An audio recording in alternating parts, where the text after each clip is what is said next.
Hello everyone, मैं हूं CM S पानी। आज हम डिस्कस करेंगे इनकम फ्रॉम हाउस प्रॉपर्टी में इंटरेस्ट ऑन बोरोड कैपिटल को कैसे ट्रीटमेंट करना है। अगर हम जब कोई लोन लेके कोई मकान खरीदते हैं या कंस्ट्रक्ट करते हैं या उसका रिपेयर करते हैं, रिनोवेशन करते हैं, वो टाइम में इंटरेस्ट का कैसे ट्रीट किया जाएगा वो बारे में डिस्कस करेंगे। और उसका साथ जब सेल्फ ऑक्युपाइड प्रॉपर्टी है वो टाइम में ये इंटरेस्ट ऑन बोरोड कैपिटल कैसे ट्रीट किया जाएगा वो भी डिस्कस करेंगे। पहले हम लोन को दो कैटेगरी में डिवाइड करते हैं। जो लोन 1499 से पहले लिया गया है और दूसरा जो लोन है 1499 या उसका बाद लिया गया है।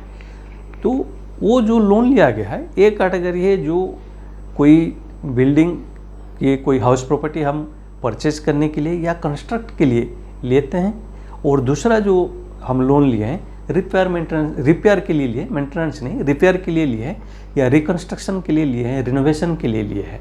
तो अभी हम लोन को डिवाइड करते हैं। पहले जो लोन लिया गया है बिफोर 1499 के लिए, और दूसरा लोन है ऑन और आफ्टर 1499 के लिए, और वो है कंस्ट्रक्शन एंड एक्वायर। अगर हम कोई लोन लिए हैं 1499 से पहले कोई कंस्ट्रक्शन एंड एक्वायर के लिए लिए हैं, वो टाइम में जो इंटरेस्ट होगा, वो जो लोन का ऊपर जो इंटरेस्ट होगा मैक्सिमम 30,000 का बेनिफिट मिलेगा, 30,000 का डिडक्शन मिलेगा। अगर जो लोन हम लिए हैं 1499 से पहले वो किसके लिए लिए हैं, रिपेयर, रिनोवेशन या रिकंस्ट्रक्शन के लिए बिल्डिंग का, हाउस प्रॉपर्टी का, वो टाइम में भी उसका बेनिफिट मिलेगा 30,000। अगर हम कोई लोन लिए हैं 1499 या उसका बाद, वो केस में किसके लिए लिए हैं, पर्पस क्या है, कंस्ट्रक्शन और acquire of house property. Yo case में बेनिफिट मिलेगा, इंटरेस्ट का जो डिडक्शन मिलेगा 2 लाख मिलेगा। अगर वही हम लोन लिए हैं किसके लिए, रिपेयर, रिनोवेशन, रिकंस्ट्रक्शन, वो केस में 2 लाख का नहीं मिलेगा।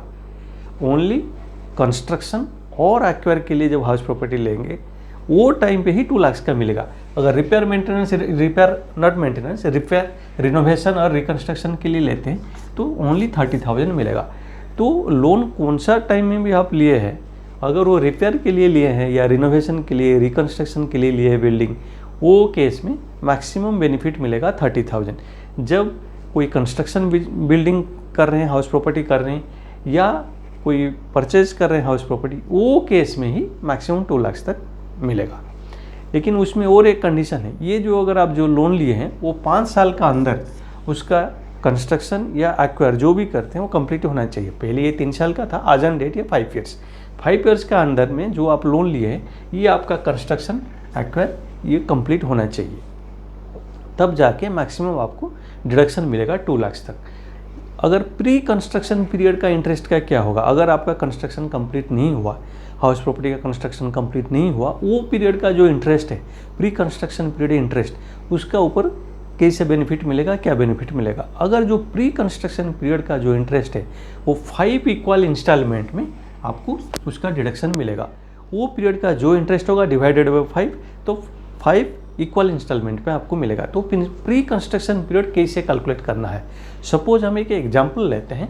से हम लोन लिए थे 15/5/2019 को लोन लिए थे, अगर वो कंस्ट्रक्शन कंप्लीट हो गया वो बिल्डिंग का से 30 जून 2021, ये केस में प्री कंस्ट्रक्शन पीरियड क्या होगा। ये जो प्री कंस्ट्रक्शन पीरियड होता है जब कंस्ट्रक्शन कंप्लीट हुआ उसका जो जस्ट प्रीवियस ईयर है उसका 31 मार्च तक ही ट्रीट किया जाएगा प्री कंस्ट्रक्शन पीरियड।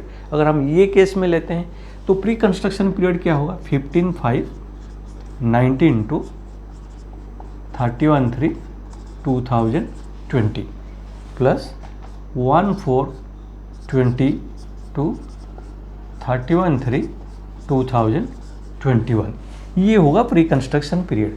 क्योंकि कंस्ट्रक्शन कंप्लीट हो गया 30 जून 2021, उसका जो प्रीवियस ईयर है, जस्ट प्रीसीडिंग प्रीवियस ईयर है, ये 2021 है। तो 31 मार्च 2021 तक जो भी इंटरेस्ट है ये जो पीरियड में ये होगा pre construction period interest. Suppose अगर वो हुआ 2 लाख हुआ से प्री कंस्ट्रक्शन पीरियड का इंटरेस्ट हुआ 2 लाख, तो इसको कैसा मिलेगा, कितना डिडक्शन मिलेगा, बाई 5, तो 40,000 पर ईयर।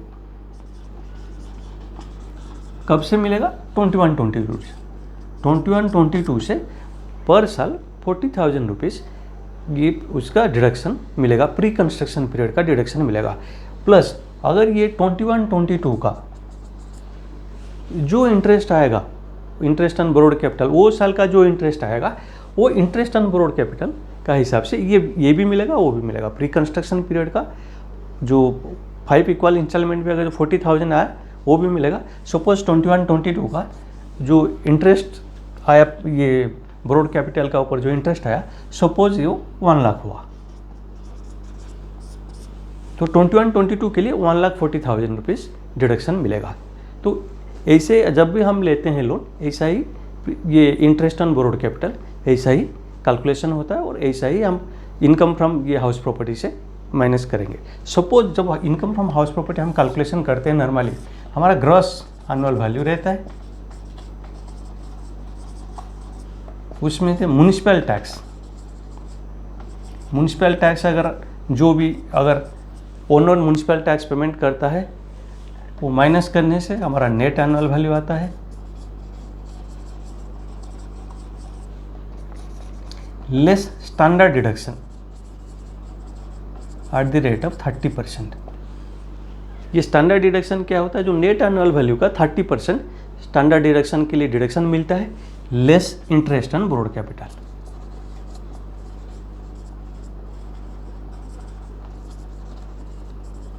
उससे माइनस करने से जो बाकी मिलेगा वो है इनकम फ्रॉम हाउस प्रॉपर्टी। तो ये जो इंटरेस्ट ऑन बोरोड कैपिटल इसमें से माइनस हो जाएगा, जो नेट एनुअल वैल्यू से उसमें स्टैंडर्ड डिडक्शन भी माइनस होगा 30% में 30%, और इंटरेस्ट ऑन बोरोड कैपिटल जो हम इसी कैलकुलेशन किए प्री कंस्ट्रक्शन पीरियड का भी मिलेगा, और प्री कंस्ट्रक्शन पीरियड का बाद भी जो आ रहा है वो हिसाब से वो दोनों ही मिलेगा। इंटरेस्ट ऑन बोरोड कैपिटल आज इंटरेस्ट ऑन बोरोड कैपिटल वो भी डिडक्शन मिलेगा। उसका बाद income from house property calculate होगा। सपोज हम सेल्फ ऑक्युपाइड प्रॉपर्टी, किसी का सेल्फ ऑक्युपाइड प्रॉपर्टी है, वो प्रॉपर्टी जो वो एक्वायर किया या वो जो परचेज किया या कंस्ट्रक्शन किया वो सेल्फ ऑक्युपाइड, अपने आप उसमें आदमी रहता है, ओनर उसमें रहता है, उसमें से उसको लेट आउट नहीं हुआ है, पूरा साल में लेट आउट नहीं हुआ है, किसी को उसमें किराए में नहीं दिया गया या और कोई बेनिफिट नहीं मिला है। वो सेल्फ ऑक्युपाइड प्रॉपर्टी के लिए वो कंडीशन होता है, आप पूरा साल में इसको कहीं भी लेट आउट, किसी को रेंट या किसी को दिया नहीं गया, उसमें से और कोई बेनिफिट नहीं मिला है, वो एम्प्लॉय जो ओनर रहता है उसमें, वो तब जाके वो सेल्फ ऑक्युपाइड प्रॉपर्टी होता है। अगर सेल्फ ऑक्युपाइड प्रॉपर्टी होता है तो वो केस में ये जो ग्रॉस एनुअल वैल्यू होगा नील। अगर ग्रॉस एनुअल वैल्यू होगा नील तो म्युनिसिपल टैक्स नील, सब नेट एनुअल वैल्यू हो जाएगा नील, तो स्टैंडर्ड डिडक्शन नील, सब हो जाएगा nil, less interest on borrowed capital. तो इंटरेस्ट ऑन बोरोड कैपिटल जो होगा से 1,40,000, अगर हम ये एग्जांपल लेते हैं, से 1,40,000 होता है हमारा 21-22 के लिए इंटरेस्ट ऑन बोरोड कैपिटल। तो 1,40,000 अगर करने से ये क्या होगा, इनकम फ्रॉम हाउस प्रॉपर्टी हो जाएगा माइनस 1,40,000 होगा इनकम फ्रॉम हाउस प्रॉपर्टी। जो दूसरा हेड जो इनकम है उसका, वो हेड में ये एडजस्ट होके इनकम टैक्स देना पड़ेगा। अगर वो सेल्फ ऑक्युपाइड प्रॉपर्टी होता है तो सेल्फ ऑक्युपाइड प्रॉपर्टी के लिए ग्रॉस एनुअल वैल्यू नील होता है। सपोज वो जो प्रॉपर्टी है partly self occupied partly let out, अगर वैसा ये बिल्डिंग है वो उसका आधा वो किराए में दिया गया है, अगर आधा उसका ओनर रहता है, तो जो ओनर का जो पर्सन है तो ये हिसाब से ग्रॉस एनुअल वैल्यू का हिसाब से नील होगा। वो जो पार्ट लेट आउट दिया गया, जो किराए में दिया गया है, तो किराए का हिसाब से उसका कैलकुलेशन होगा। अगर सेल्फ ऑक्युपाइड प्रॉपर्टी जो वो ओनर रहता है उसमें पार्टली ईयर का पार्ट उसको दिया गया है किराए में, बैलेंस से 3 महीना किराए में दिया गया था, 9 महीना ओनर रहता है, वो केस में क्या होगा, जो सेल्फ ऑक्युपाइड प्रॉपर्टी का जो कंडीशन है वो प्रॉपर्टी से कुछ भी बेनिफिट नहीं मिलना चाहिए और पूरा साल में वो लेट आउट नहीं होना चाहिए। अगर थोड़ा टाइम के लिए भी पार्टली भी लेट आउट, पार्टली नहीं, अगर थोड़ा पीरियड के लिए भी लेट आउट हुआ है, वो केस में अगर सेल्फ ऑक्युपाइड प्रॉपर्टी थोड़ा पीरियड के लिए भी साल में भी लेट आउट हुआ है, वो केस में इट विल बी ट्रीटेड आज इफ लेट आउट। तो उसको जैसे किराए में दिया गया है उसका हिसाब से ट्रीट किया जाएगा। तो सेल्फ ऑक्युपाइड प्रॉपर्टी के लिए उसमें से कोई बेनिफिट नहीं मिलना चाहिए, पूरा साल में कभी भी उसको लेट आउट नहीं दिया होना चाहिए, मतलब कभी भी लेट आउट उसको नहीं किया गया है, वो कंडीशन में तब जाके उसको सेल्फ ऑक्युपाइड प्रॉपर्टी माना जाएगा। अगर किसी का पास 5 प्रॉपर्टी है तो वो मैक्सिमम कितना सेल्फ ऑक्युपाइड प्रॉपर्टी वो क्लेम कर सकता है? पहले वो 1 था, अभी कोई 2 प्रॉपर्टी वो क्लेम कर सकता है सेल्फ ऑक्युपाइड प्रॉपर्टी ओनर, और बाकी जो भी प्रॉपर्टी है उसको let out, as if let out, जैसे उसको किराए में दिया गया है ट्रीट किया जाएगा। Maximum 2 property self occupied property claim कर सकता है। अगर मेरा वीडियो आपको पसंद आया प्लीज़ वीडियो को लाइक कीजिए, शेयर कीजिए और मेरा चैनल को सब्सक्राइब कीजिए। अगर कोई डाउट है प्लीज़ मुझे कमेंट करके बताइए। Thank you.